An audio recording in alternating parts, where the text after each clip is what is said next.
Let's just talk about your trip down here. You had a little bit of trouble, right? Forgot your passport, forgot your visa. What happened there? We were in a hurry. I'm always cutting it close on flights. I don't know what it is, man. I set the alarm. I packed the night before, but for some odd reason, you know what I think it is? It's when I pack the night before, I get a little lazy. I get a little comfortable. I play a little bit of Madden, do all this extra stuff. And then I finally looked at the clock and was like, oh, we got to get going. I had my passport and visa on my countertop. And we ran right out of the house, got to the airport, and realized I didn't have the proper documents for international travel. So the wife tried to go back and get it, and I was trying to rebook another flight so I could still make my connecting flight. Didn't work out, so they rebooked me. So, nice. Well, you're here. You made it. I made it. You came out early, which I think is a wise move. How have you been adjusting so far? Are you glad you came out and gave yourself an extra day or two to kind of get used to it? Yeah, definitely. I'm actually surprised, because I thought I'd get here and be a little jet lagged, still have to catch up with the time and whatnot. But I think the timing in regards to my flight, I fell asleep at the proper time on the flight. I woke up with maybe 2 hours left in the flight, and I got here right when the sun was rising. So it was like another day at the gym, so it all worked out pretty well. So when I got here, I just kind of hung out all day. I walked around this area, just got something to eat, and I've been good, man, really good, So nice. Well, let's talk about this fight, of course, the rebooked fight. Yeah. Lance has said, listen, I had some serious medical issues at the time, at least. I don't know if it was frustration or just the emotion. Yeah. You weren't really buying into it, at least a day of. You were like, you just quit cutting weight. That's what it boiled down to. Is that still the way you feel, or in retrospect, or were you maybe emotional that day? What do you think about it? I don't know. Have you seen any documents, any paperwork, anything like that? Has he really cleared up this idea? Well, what were you diagnosed with? What time did you go to the hospital? Did he present any of those things? I get it. You don't have to present on any of those things. We're supposed to take you on your word, but this is a guy that has had issues with making weight in the past. He's had multiple issues with just in regards to what I feel like his character and how easily he finds excuses for things, So for me, it was like, I've spent plenty of years with you. I've watched the way you operate. You presenting this as a reason why, I don't buy it. It might be the truth, but for me, it's very hard to buy that when I've seen who you are as a person. So, for me, it might have been medical. I could give him that maybe. Yeah, because I came from Virginia. I don't know. In regards to diabetes and things of that nature, I don't know the depths of that. I'm not educated on that exactly, but if that's something that you've had issues with or may have problems with, I feel like you should probably have let somebody know that prior to this, So who knows, man? I don't buy it, but we're here now, so let's go. So I guess with that in mind, I was kind of surprised, really, that you'd want to rebook this fight. You know what I mean? Like, he pulls out on the day of. Yeah. So what about it to you was like, yeah, let's do it again? Well, mainly because I was still in that mindset where I was ready to compete. My management talked to Sean Shelby and Dana, and they were really working to try to get me on the December card in Detroit, and they were really working on it, and just wasn't going to work out. And they were going to try whatever they could, maybe have me wait to step in as a replacement fight, because they had a couple of lightweight fights coming up, and it was just like, man, you know what? I'll sit back and I'll wait. But then I started thinking, man, if I do that, I'll have to be in the gym with my fingers crossed, training every single day with no opportunity to take a break.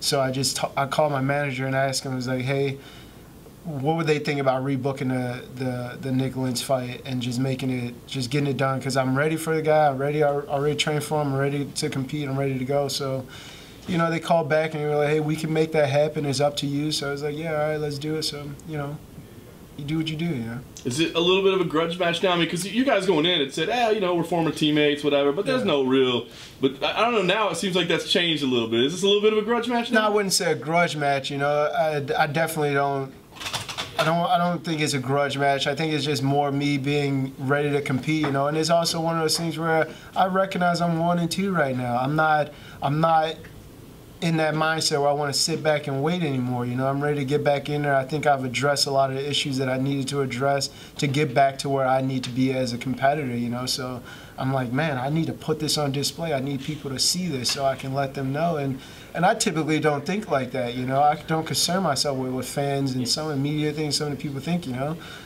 But it's just one of those things where I'm in that mindset where I'm like, man, I need to let people know that, like, bro, I'm a champion, bro. Like, I've been a champion. I've done this. I do this. Like, I'm good at this. That's just my mindset right now. So that was partly why I was like, let's book this. Let's go. Let's get it. speaking of letting people know, it's kind of funny because after 216 to cancel Fight Out, you took to Twitter when the pay came out. Because people were like, you didn't get paid. It was funny. Like, you wanted people to know, no, I got paid. Why was that important to you? Were you like trying to give the UFC some respect, or did you just want people to know, like, hey, I'm smart, like I took care of myself? What was it? Yeah, no, I think it was more like, it was partly the two things, you know. It was partly like letting them know, like, sometimes I think we're too quick to jump on the promoters, you know. And I think I did, like, same thing with Bellator, same thing with the UFC. I think sometimes as fighters, sometimes as fans, we're kind of too quick to jump to judgments rather than just let things play out, you know. So I was just like, man, listen, everybody calm down. Like, if I don't get paid with my track history, man, like, you guys know I make it very clear that I didn't get paid. I'm unhappy, you know. So it was just one of those things, and it was like, I have to be honest, there is some media outlets that frustrate me sometimes, and I think it was one of the media outlets that reached out and just kind of twisted things and was clickbaiting, and that was more one of the things that frustrated me, because I think some of these guys are just kind of, I think, giving the MMA media outlet a bad look, you know, and I wish they would do a better job, and that was kind of frustrating. So it's like, man, don't use my name, don't use my situation as clickbait. So that's why I was like jumped out there and let people know. I was like, hey, don't listen to this guy, don't listen to this person. If I don't get paid, you know. So yeah. Very cool. You touched on the fact, man, 1 and 2. I mean, you came in with high expectations for yourself, high expectations on your shoulder. What is that? I mean, had there been like some mental struggles during this, like confidence issues? Just, I mean, do you look back and go, well, it was a close result? I mean, give me an idea of what this feels like going into this fight. No, man, I like, you know me, you guys know me. I'm honest, you know. I think and my coaches know it, and my wife understands it. I wasn't myself during these training camps, these last couple of training camps. I haven't been motivated, and you know, I've been. I kind of lost a little bit of that fire, a little bit of passion to compete, you know, and not because I was like bored with the sport or anything like that. I just put all my energy into trying to lay the groundwork to being the best father and husband that I can be, you know. And for me, I'm a very extreme type of guy, so if I put my focus into something, it's getting all my focus. So me and my wife had just moved into a new house. We just had our new baby, and I was like, you know what, I need to make sure that I'm here completely with them to make sure I'm comfortable with this and lay the proper groundwork to say that, look, I'm going to be the best husband and father that I can possibly be at all times. And in order to be in this sport and compete at a high level, you have to be somewhat selfish, you know. So it's very hard to find that balance between the two, and I think I didn't do a very good job with that.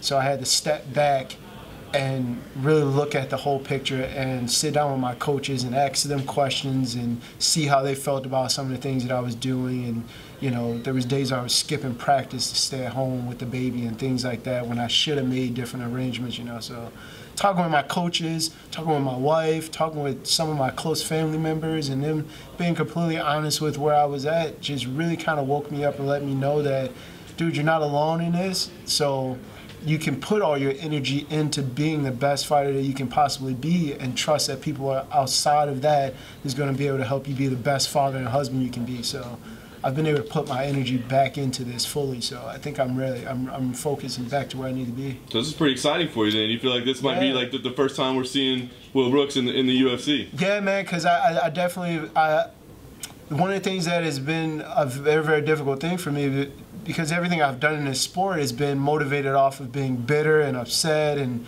having a chip on my shoulder and being angry all the time, and that motivated me to get to where I needed to go. It was kind of like me against everybody else. So once I got my wife and my daughter and my house and money in the bank to pay my mortgage, pay my bills, I'm like, man, this is everything that I wanted, you know? So you forget, like, you get comfortable. Like, I didn't know how to be comfortable being happy in a way, you know. I'm like, I'm happy as can be. I'm chilling in the gym, I'm showing up, and I'm like, whatever, bro, we're just here. I'm having a smile on my face. And that was one thing that Muhammad Lawal, King Mo, had actually pulled me to the side and we talked about, and he was like, man, like, you were at your best when you felt like it was you against everybody else. And I was just talking to him, I was like, bro, why do I have to think? I don't have to think like that anymore. It's not me against everybody else. It's me and my wife and my daughter living our life, you know, living a good life. And he was like, but what, like, your line of work, the only way you could take care of that and sustain that is being a winner, being who you're supposed to be. So I was like, man, all right. So he just started telling me, like, you got to realize maybe it's not you against everybody else now. It's you, your wife, and your kid against everybody else now. I was like, man, you know what? That makes sense, because when you take 2 losses in a row, that does hurt your bank account, you know, and you start looking around, you're like, man, like, everything that I've built, this might not sustain itself if I don't do the things I need to do. So, you know, I'm motivated, I'm focused, I'm back locked in. I think I found that fire in myself again, and that's why I was so quick to try to book this fight, so I can get out there and just let it rip, you know. That's awesome, man. So big moment on Sunday morning, then. Yeah. How do you see this thing playing out? I want to finish him in the 2nd round. That's something that we worked very, very hard on during this training camp. I think it's one of those things where my mindset is in that place now. You know, I think in the past I was kind of like, in a lot of my fights, I think a lot of people, they liked watching me. I think I'm very entertaining because I adapt well in fights. I pick up a pace. I can slow it down. I control the fight wherever I want to go. But I never felt like I needed to search for a finish, you know, just because I was just like, man, like athletically, physically, I felt like I was just better than people, you know. And I still believe I'm physically and athletically and fight IQ better than a lot of people. But now I've got that motivation to go out here and finish people and push a hard pace. So that's what we trained on. You know, the 1st round, I'm going to touch him up, I'm going to break him, I'm going to cut his face. And the 2nd round, when he gets tired and he's like, man, that medical excuse that I came up with, I can't pull that one out right now. He's most likely going to have a hard weight cut. He had to fly 14 hours or 24 hours or whatever it was. He's going to have a lot on his plate, and I'm going to be sitting there comfortable.